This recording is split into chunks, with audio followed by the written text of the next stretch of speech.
The first snow of November came early to Whitmore, Wisconsin in 2001, dusting the streets of the small lakeside town with a fine white powder that caught in the streetlights like static. By 5:30 on that Friday evening, the temperature had dropped to 28 degrees, and most of the town's 3,000 residents were already home, wood smoke rising from chimneys into the darkening sky. At Bergstrom's Auto Repair on County Road J, the fluorescent light still blazed in the service bay, casting long shadows across the oil-stained concrete floor. Danny Castellano, 34 years old, wearing his trademark navy coveralls with Dan stitched in red thread above the breast pocket, tightened the last lug nut on a Ford Explorer's rear wheel. He stood, wiped his hands on a red shop rag, and checked the clock on the wall. 5:45. His shift ended in 15 minutes. In the small office at the front of the garage, the radio played Drops of Jupiter by Train, a song Danny had been humming all week. He had no way of knowing he would never hear it again. Danny Castellano was the kind of man people described as solid. Born and raised in Whitmore, he'd graduated from Whitmore High in 1985, where he'd played defensive end on a football team that made it to the state quarterfinals his senior year. After high school, he'd done 2 years at the Technical College in Superior, studying automotive technology, before returning home to work for old Ed Bergstrom. That was 1987. 14 years later, Danny was still there, still turning wrenches, still showing up at 7 every morning with a thermos of coffee his wife made for him. He stood 5'11", weighed about 200 pounds, most of it muscle from years of physical labor. His dark hair had started to thin on top, something his wife Angela teased him about, threatening to buy him a toupee for Christmas. His hands were permanently stained with grease no amount of industrial soap could completely remove. The calluses on his palms thick as leather. Danny and Angela had been married for 11 years, together since high school really. They lived in a small ranch house on Lakeview Drive, 3 blocks from the elementary school where Angela taught 2nd grade. They had 2 daughters, Madison, 9, and Emma, 6. Every Sunday, the family attended St. Joseph's Catholic Church, sitting in the same pew, 4th from the front on the right side. Danny coached Madison's softball team in the summer and helped build sets for the annual Christmas pageant every December. He drove a 1996 Chevy Silverado, dark green, with a toolbox in the bed and a Packers decal in the back window. His favorite meal was Angela's pot roast. His favorite beer was Miller High Life. His favorite movie was The Shawshank Redemption, which he'd seen at least 20 times. 3 weeks before that November evening, Danny and Angela had celebrated their 11th wedding anniversary at Gino's Italian restaurant in Superior, splitting a bottle of Chianti and laughing about the time Danny had accidentally locked them out of their apartment on their wedding night. Angela still had the photo from that evening on her dresser. Danny in a button-down shirt, smiling, his arm around her shoulders. She would keep that photo there for the next 23 years. At 5:57 p.m. on November 16, 2001, Danny Castellano closed the hood on the Explorer and made a note on the work order clipped to his clipboard. The vehicle belonged to Sarah Hendricks, a nurse at Whitmore Memorial Hospital, who needed it back by Monday morning. Danny had replaced the rear brake pads and rotated all 4 tires. Standard job. 90 minutes of work. He hung the keys on the pegboard in the office, next to 7 other sets, each tagged with the owner's name and phone number. He washed his hands in the industrial sink, scrubbing with the orange pumice soap, watching the black water swirl down the drain. He dried his hands, grabbed his insulated Carhartt jacket from the hook by the back door, and shrugged into it. The radio was still playing. He reached over and switched it off. The sudden silence felt heavy. Danny picked up his black metal lunchbox the kind construction workers carried, dented and scratched from years of use. Inside were the remnants of the sandwich Angela had packed him, turkey and Swiss on wheat bread. He'd eaten half at noon, saved the rest for later. He never got to eat it. Danny hit the lights in the service bay. 3 overhead fluorescent fixtures went dark. He walked to the front office, checked that the space heater was off, locked the filing cabinet where Ed kept the petty cash. He grabbed his keys from his coat pocket. The key ring held 6 keys: house, truck, garage, his father's old boat that sat covered in the backyard, and 2 he couldn't remember the purpose of anymore. He stepped out the front door into the cold November night. But when Angela Castellano pulled into the parking lot of Bergstrom's auto repair at 6:40 that evening, Danny's truck was still there. She'd expected him home by 6:15. When 6:30 came and went, she'd called his cell phone. It went straight to voicemail. She called the garage's landline. No answer. She'd left the girls with her mother and driven the 3 miles to County Road J, telling herself he'd probably just lost track of time, maybe gotten caught on a last-minute job, maybe his phone battery had died. These things happened.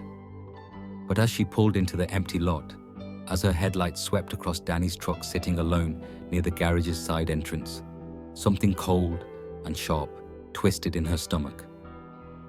The garage was dark, completely dark. No lights in the service bay, none in the office, none anywhere. Just Danny's Silverado, parked at an angle, exactly where he always parked it. Angela got out of her car. The wind had picked up, blowing snow in horizontal lines across the parking lot. She walked to Danny's truck. The driver's side door was unlocked. She opened it. The interior light came on. His work gloves were on the passenger seat. The thermos Angela had filled that morning sat in the cup holder, still half full. His sunglasses were clipped to the sun visor. Everything normal. Everything exactly where it should be. Except Danny. Angela walked to the garage's front door. Locked. She knocked. No answer. She walked around to the side entrance, the one Danny used every morning. Locked. She cupped her hands against the glass and peered inside. Darkness. She pulled out her cell phone and called Danny's number again. Through the glass, faintly, she heard it. His phone, ringing inside the building. 5 rings, 6, then voicemail. You've reached Danny, leave a message. The same recording he'd made 5 years ago, laughing because Angela was making faces at him while he tried to be serious. Angela stood in the parking lot of Bergstrom's auto repair as the snow fell harder, as the wind picked up, as the temperature dropped toward 20 degrees. And she knew. She knew with the certainty that comes from 11 years of marriage, from knowing someone's rhythms and habits and patterns like breathing. Something was wrong. Danny wouldn't leave his truck. He wouldn't leave his phone. He wouldn't disappear without a word. She called 911 at 6:53 p.m. Whitmore Police Department Sergeant Rick Halverson arrived at Bergstrom's auto repair at 7:08. He was a 15-year veteran of the force, a thick-shouldered man in his mid-40s who'd grown up 2 streets over from Danny's parents. Rick had known Danny since they were kids, had watched him play football, had been at his wedding. When he pulled into the lot and saw Angela standing next to Danny's truck, arms wrapped around herself against the cold, he felt his jaw tighten. Rick got out of his cruiser and walked over. Angela, he said, tell me what happened. She told him everything. Danny hadn't come home. His phone went to voicemail. His truck was here, but the garage was dark. She'd heard his phone ringing inside. Rick listened, nodding, his breath forming white clouds in the frigid air. He walked to the front door of the garage, tried the handle, locked. He called Ed Bergstrom, the owner, who lived 10 minutes away. Ed arrived within 15 minutes, still wearing his slippers, his grey hair uncombed. His hands shook as he unlocked the front door. The three of them entered the dark garage. Rick found the light switches. The fluorescent tubes flickered to life, flooding the space with harsh white light. The service bay looked exactly as it should. Tools hung on pegboards. The floor was swept clean. 4 vehicles sat in various states of repair. Rick checked the office. Danny's clipboard sat on the desk. His lunchbox was on the counter. His cell phone, a silver Nokia flip phone, was plugged into the charger on the wall, fully charged, the screen showing 2 missed calls from Angela. His jacket was gone. His keys were gone. But his wallet was in his locker. Rick pulled on latex gloves and removed it. Driver's license, credit cards, $63 in cash, a photo of his daughters, a receipt from Gino's dated October 26th. Danny's time card showed he'd clocked in at 7:04 that morning, hadn't clocked out. The last work order Danny had completed was for Sarah Hendricks's Explorer. Time noted, 5:57 p.m. Rick checked the back door, the one that led to the rear parking area, unlocked. It opened easily, the hinges well oiled. Rick stepped outside. The back lot was small, surrounded by a chain-link fence, used mainly for storing vehicles waiting for parts. 2 cars sat there now, both covered in the fresh snow. Rick walked the perimeter. No footprints. The snow had covered everything. He returned inside. Ed Bergstrom was pale. "I don't understand," he kept saying. "Where would he go without his truck?" By 8 p.m., 3 more officers had arrived. They searched every inch of the garage, the surrounding property, the woods that bordered the back fence. Nothing. No signs of struggle, no blood, no forced entry. Just an empty building and a man who'd vanished between closing time and 6:40 when his wife arrived. Within 2 hours, the Whitmore Police Department had mobilized a full response. Chief of Police Thomas Brennan, a stern man with salt and pepper hair and 30 years in law enforcement, took personal command of the investigation. By 9 p.m., a command post had been established in the garage's parking lot. 24 officers from Whitmore and neighboring jurisdictions had arrived. K-9 units from Superior were en route. The decision was made to begin a full-scale search at first light. Through the night, officers canvassed the area, knocking on doors, interviewing anyone who might have driven past the garage between 5:30 and 6:45. A teenage boy named Marcus Freeman told police he'd skateboarded past Bergstrom's around 6:15 and the lights were off. The place looked closed. A woman named Rita Kowalski said she'd driven by around 5:45 and saw the garage lights on. Thought she saw someone moving inside but couldn't be sure. She hadn't seen any other vehicles in the lot. By midnight, Danny's parents had arrived at the police station. His father, Vincent Castellano, was 72, a retired postal worker, his face carved with deep lines of worry. His mother, Marie, couldn't stop crying. Angela sat with them in Chief Brennan's office, Madison and Emma with Angela's mother at home, asking where Daddy was. Saturday morning broke cold and grey. By 7 a.m., over 200 volunteers had gathered at the high school gymnasium for the search. The Whitmore Fire Department, local churches, businesses, civic groups, Danny's high school classmates, his softball parents, people who barely knew him but knew his family, knew the Castellanos were good people who didn't deserve this nightmare. Chief Brennan divided them into teams, each with a police officer leading. They would search a 10-mile radius from the garage, grid pattern, every road, every trail, every field, every structure. They spread out into the November morning. For 3 days, Whitmore searched. Helicopters from the State Patrol flew overhead, thermal imaging cameras scanning the forests and fields. Divers from the County Sheriff's Department searched Whitmore Lake, the cold water black and forbidding. Dogs followed scent trails that led nowhere, ending abruptly on roads where the scent simply vanished. Investigators interviewed everyone who'd had contact with Danny in the weeks before his disappearance. Co-workers said he'd seemed normal, maybe a little tired, but nothing unusual. Customers said he'd been friendly, professional, efficient as always. Friends said Danny was the most reliable guy they knew. No enemies, no debts, no gambling problems or affairs or secret life.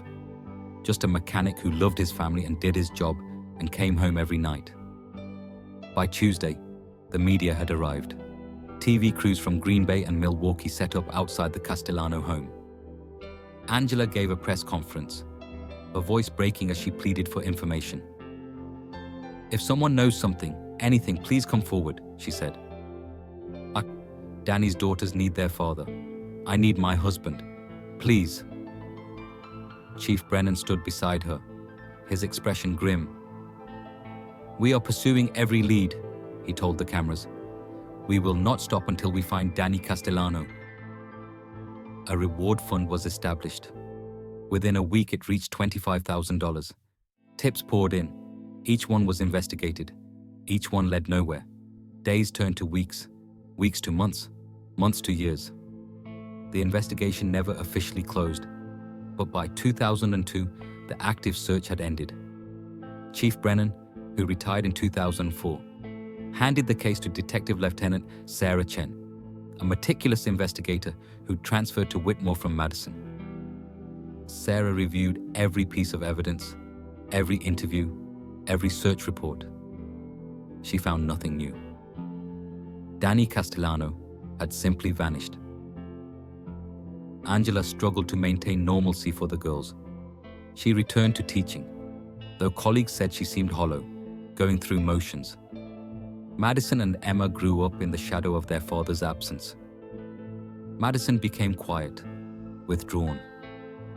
Emma, who'd been 6 when Danny disappeared, retained only vague memories of him. The house on Lakeview Drive felt haunted. Angela couldn't bring herself to change anything in Danny's workshop in the garage. His tools hung exactly where he'd left them. His work boots sat by the door. For years, Angela kept Danny's cell phone charged, kept the same number active, just in case. Just in case he called. Just in case he came back. Every November 16th, Angela and the girls attended a memorial service at St. Joseph's. Father Michael Dorsey would lead prayers, and the community would gather, fewer each year, to remember Danny. Ed Bergstrom kept a photo of Danny in his office at the garage until he sold the business in 2008. The new owner, a man from Green Bay who'd never met Danny, kept the photo there anyway. Vincent Castellano died in 2006, his health declining rapidly after his son's disappearance. Marie followed in 2010. Neither ever learned what happened to Danny. Private investigators hired by the family found nothing. A psychic from Milwaukee claimed Danny's spirit told her he was near water, which described half of Wisconsin. Theories proliferated. Some thought Danny had run away, started a new life somewhere. Angela dismissed this immediately. Others suggested foul play, though there was zero evidence of it. Some thought accident. Maybe Danny had been hit by a car while walking along the dark road, his body carried away. But there'd been no reports of damaged vehicles, no blood found anywhere. For 22 years, Danny Castellano's disappearance remained Whitmore's greatest mystery. Madison went to college, became a nurse. Emma studied education, following her mother's path. Angela never dated, never removed her wedding ring, never stopped waiting. She knew in her heart that Danny was gone. But not knowing how, not knowing why, was a wound that never healed. On March 14th, 2024, construction crews broke ground on a new development 3 miles south of Bergstrom's Auto Repair.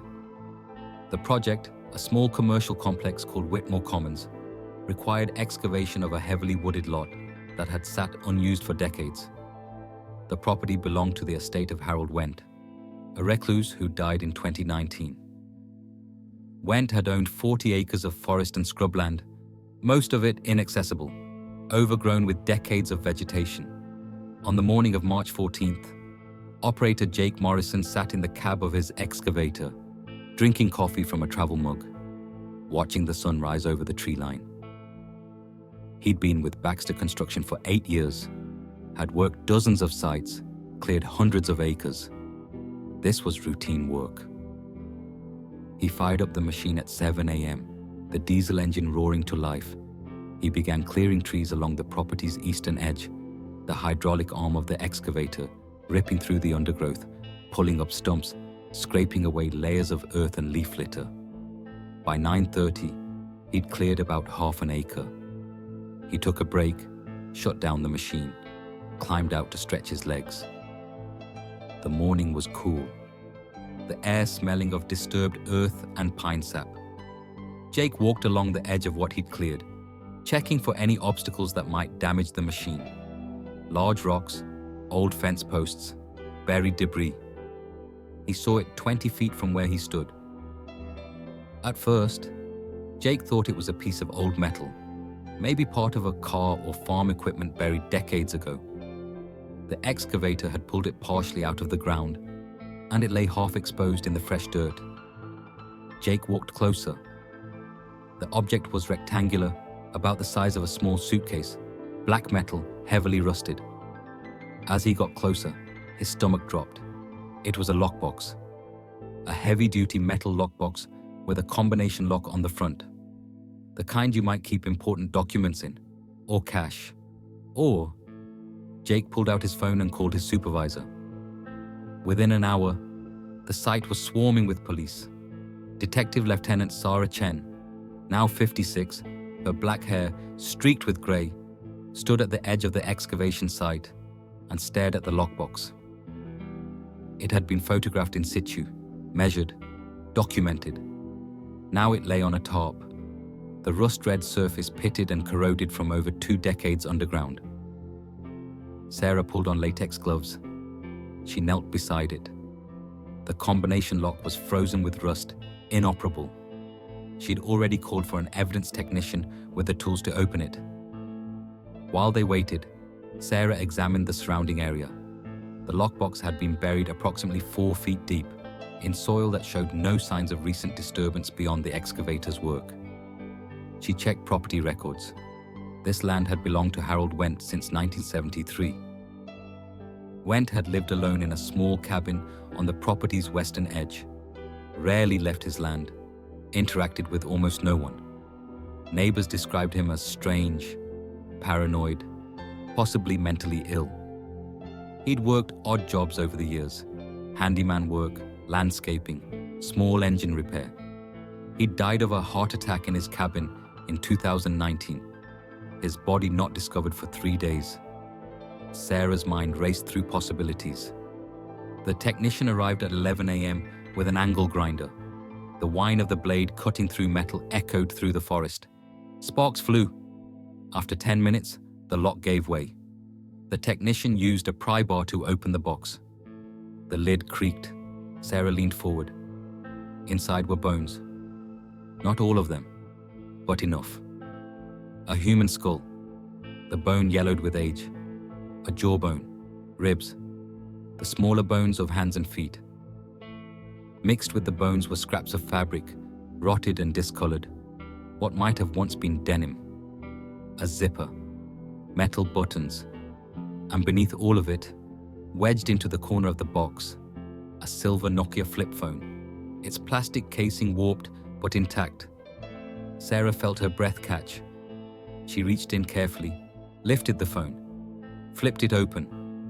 The screen was dead, the battery long since corroded. But on the back of the phone, barely visible beneath years of grime, was a piece of tape. Written on the tape in black marker, Danny C. The DNA confirmation took 48 hours. The bones were sent to the state crime lab in Madison. Forensic anthropologists examined them, determined they belonged to a male, approximately 30 to 40 years old, consistent with Danny Castellano's age at the time of his disappearance. On March 16th, Sarah Chen drove to the house on Lakeview Drive. Angela Castellano was 62 now. Her dark hair turned silver, her face lined with the years of waiting. Madison was there, visiting from Superior. Emma drove up from Madison. Sarah sat with the three women in the living room, where Danny's photo still hung above the mantel, and told them what they'd found. Angela didn't cry. She sat very still, her hands folded in her lap, and nodded. "You're sure?" she asked. "It's him." Sarah said they were sure. DNA didn't lie. Angela closed her eyes. "Where?" she asked. "Where did you find him?" Sarah told her about the property, the lockbox, the burial site 3 miles from the garage where Danny had last been seen. "Who?" Madison asked. Her voice was shaking. "Who did this?" Sarah met her eyes. "We're working on that," she said. "We will find out." The investigation exploded back to life. Sarah Chen assembled a task force, 4 detectives, 2 evidence technicians, a forensic analyst, and a state police liaison. They started with Harold Wendt. Who was he? What was his connection to Danny Castellano? The answers came slowly, piece by piece, from old records, interviews with people who'd known Wendt, receipts and documents found in his cabin. Harold Wendt, born 1951, had lived a solitary life, never married, no children, estranged from his family since the 1980s. He'd grown up in Whitmore, attended the same high school as Danny, though he'd been 16 years older. Wendt had worked at various auto repair shops over the years, including... Sarah felt her pulse quicken when she found this. Bergstrom's Auto Repair. Harold Wendt had worked at Bergstrom's from 1998 to 2000. He'd been fired in September of 2000 for erratic behavior, showing up drunk, getting into verbal altercations with customers. Ed Bergstrom, who Sarah tracked down in an assisted living facility in Superior, remembered Wendt clearly. "Troubled guy," Ed said. "Good mechanic when he was sober, but he had demons. I had to let him go. No choice." Sarah asked if Wendt had known Danny. Ed nodded. "Sure. Danny was there when Harold worked there. They weren't friends or anything. Harold didn't really make friends, but they worked together, yeah." Had there been any conflict between them? Ed thought for a moment. "Not that I remember. Danny got along with everyone. Harold mostly kept to himself." Sarah dug deeper. She obtained Wendt's employment records, tax returns, medical history. She found that Wendt had been treated for paranoid delusions in the 1990s, had been prescribed antipsychotic medication, but had stopped taking it. She found police reports. Wendt had been arrested twice for drunk and disorderly conduct, once for trespassing. He'd never been convicted of anything violent. She searched Wendt's cabin, now abandoned and falling apart. Inside she found notebooks. Dozens of spiral notebooks, filled with Wendt's handwriting.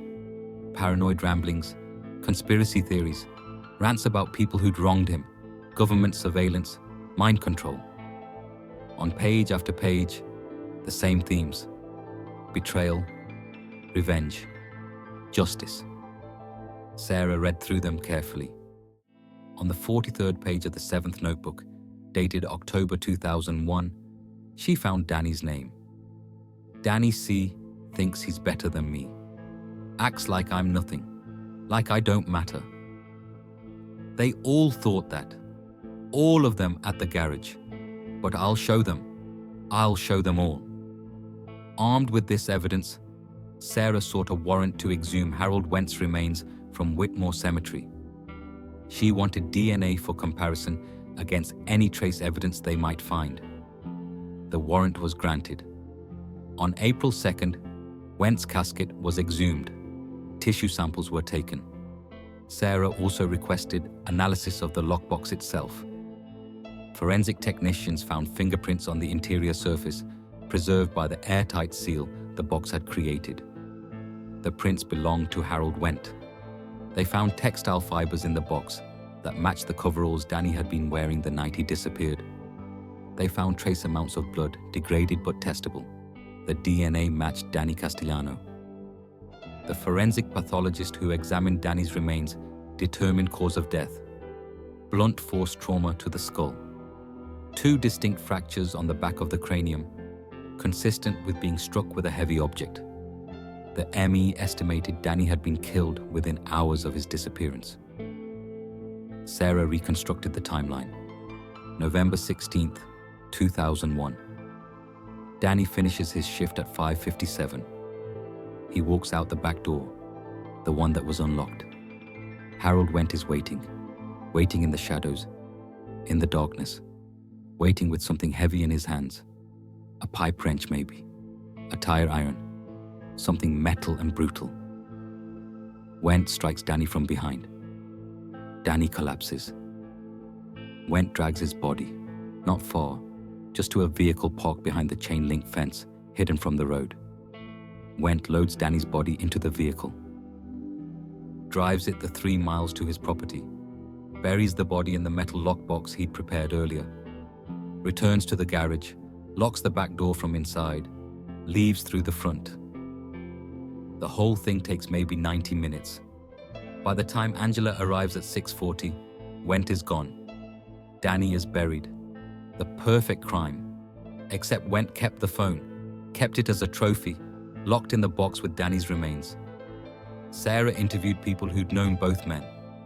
She found Terry Paulson, who'd worked at Bergstrom's with both Danny and Went. Terry remembered an incident from 2000 shortly before Went was fired. Harold had messed up a repair job, Terry said. Customer came back furious. Ed asked Danny to fix it. Danny did, no problem. But Harold took it personally, like Danny had shown him up or something. I remember Harold glaring at Danny for days after that. Sarah found Caroline Fletcher, who dated Harold briefly in 1999. He was obsessed with respect, Caroline said. Always talking about how people disrespected him, looked down on him. He had this rage inside him. I broke up with him after he punched a hole in my kitchen wall during an argument. The picture became clear. Harold Went, paranoid and unstable, had fixated on Danny Castellano, saw Danny as everything he wasn't. Successful, respected, loved. The rage had built for a year after being fired. And on November 16th, 2001, Went acted. On April 10th, 2024, Sarah Chen stood before the media in the Whitmore Police Department's conference room and announced that the murder of Danny Castellano had been solved. Harold Went, deceased since 2019, was identified as the killer. Physical evidence, forensic analysis, and documentary evidence all pointed conclusively to Went. Angela Castellano sat in the front row, Madison and Emma on either side of her. Sarah read from a prepared statement, her voice steady. After 22 years, we can finally give the Castellano family answers. Danny Castellano was murdered by Harold Went on the evening of November 16, 2001. Went buried Danny's remains on his property, where they remained until their discovery last month. While we cannot bring Danny back, and while the perpetrator is beyond the reach of earthly justice, we hope this resolution brings some measure of peace to his family. The press conference lasted 40 minutes. Reporters asked dozens of questions. How had Went avoided detection? Why had the property never been searched? Sarah explained that Went had been interviewed briefly in 2001, along with dozens of other people connected to Danny, but he'd had no apparent motive, no known connection beyond having worked at the same garage years before. The property had been so remote, so overgrown, that searches had focused on more accessible areas. Went had simply been lucky, or smart, or both. After the conference, Sarah met privately with Angela. "I'm sorry it took so long," Sarah said. Angela shook her head. "You found him. That's what matters. You found my husband. You brought him home." The case closed officially on April 15th, 2024. the Whitmore County District Attorney issued a posthumous determination that Harold Went would have been charged with first-degree intentional homicide had he been alive. The evidence was overwhelming. DNA, fingerprints, motive, opportunity, documentary evidence, an airtight case. Danny's remains were released to his family on April 20th. Angela arranged a funeral, a real funeral this time, not the memorial services they'd held year after year. On April 27th, 2024, nearly 23 years after he disappeared, Danny Castellano was laid to rest in Whitmore Cemetery. The service was packed. Over 500 people attended. Former classmates, co-workers, neighbors, people who'd searched for him in 2001, people who'd never stopped hoping. Father Michael Dorsey, now in his 80s, led the service. He spoke about persistence, about truth, about the long arc of justice. Angela stood at the graveside, Madison and Emma beside her, and watched as they lowered the casket into the ground. She'd chosen a spot near the old oak tree on the cemetery's southern edge, where the morning sun would hit it first. The headstone, simple grey granite, read, Daniel Vincent Castellano, 1967-2001. Beloved husband and father, finally home. In the months that followed, Angela found something she hadn't expected: relief. Not happiness, the wound was too deep for that, but a sense of completion. For 22 years, she'd lived in limbo, caught between hope and despair, unable to mourn properly because there'd been no body, no proof, no end. Now she knew. She knew what had happened. She knew Danny hadn't left her, hadn't abandoned his daughters, hadn't chosen to disappear. He'd been taken, murdered by a sick man nursing a grudge. It was horrible, but it was the truth. And truth, Angela discovered, was a kind of freedom. Madison found it harder. She'd spent most of her life angry at a ghost, angry at her father for leaving, angry at a universe that would let someone just vanish. Learning he'd been murdered didn't dissolve that anger. It redirected it. She started therapy, working through decades of complicated grief. Emma, who barely remembered her father, felt a strange sense of meeting him for the first time. She read every article about the case, watched every news report, looked through boxes of photos and home videos her mother had kept. She created a scrapbook, a way to know the man she'd lost. The town of Whitmore, which had carried the weight of the unsolved disappearance for over 2 decades, felt collective catharsis. The mystery that had haunted them was solved. Danny's family had answers. Justice, in its way, had been served. Sarah Chen, who'd worked the case longer than any other investigator, felt the satisfaction that came with solving the unsolvable. She'd given her family closure. She'd found the truth. That night, after the funeral, she drove to the cemetery alone. Stood at Danny's grave in the fading light. "I'm sorry it took so long," she said to the headstone. "But we got there. We got there."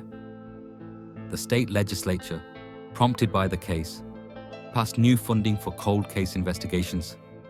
The Danny Castellano Act allocated resources for advanced forensic technology, dedicated cold case units, and expanded training for investigators. Danny's death, his disappearance, his family's suffering, it hadn't been meaningless.